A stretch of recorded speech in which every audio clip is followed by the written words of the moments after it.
The morning rush at Willow and Bean had a rhythm you could set a clock to.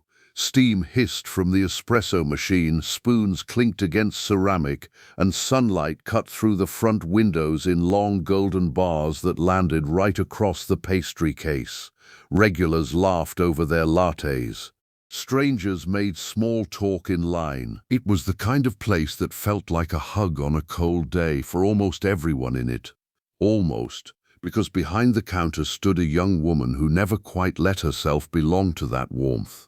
She kept her head down, she kept her voice low, and she kept her eyes anywhere but on the people watching her.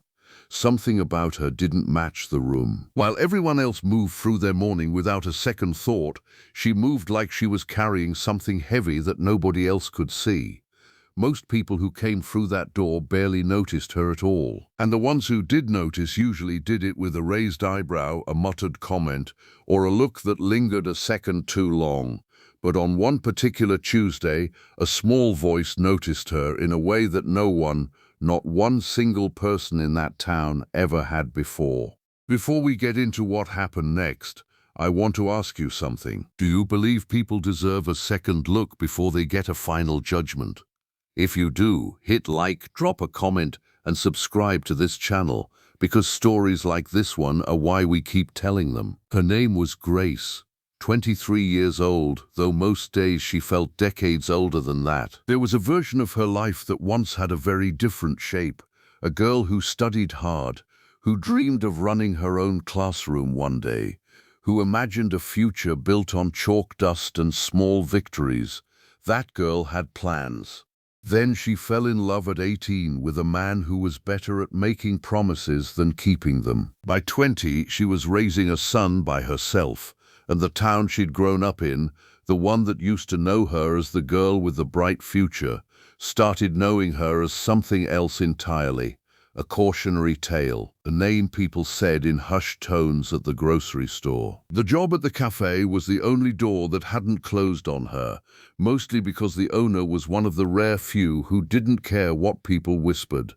So every morning, Grace pulled her hair back, tied on her apron, and put on a smile that did its job without ever quite reaching her eyes. She poured coffee for customers who looked straight through her. She cleared tables where conversations dipped to a whisper the second she walked up, like her presence alone was something to be managed. It wasn't the tips or the 12-hour shifts that wore her down the most. It was the weight of a story she never asked to carry, one that other people had written for her, then handed back like it was hers to keep. That Tuesday morning, a man walked in holding his daughter's hand. His name was Marcus, a widower raising his little girl mostly on his own since his wife passed when the girl was barely 2. His daughter Ruby was 6 years old, and she had a way of looking at the world that most adults had long since forgotten how to do. They took their usual seats at the counter and ordered pancakes. Grace set the plates down the way she always did, quiet, quick, eyes low, expecting nothing more than a thanks and a return to invisibility. Then Ruby's hand shot straight up, finger pointed right at her. The cafe seemed to hold its breath. Marcus stiffened, already halfway into an apology for whatever his daughter was about to blurt out.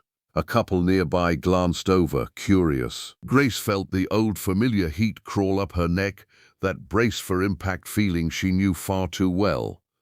Kids repeated things. Kids said what they heard at home. She'd been on the receiving end of innocent cruelty enough times to know exactly how sharp it could cut. But Ruby didn't say anything cruel.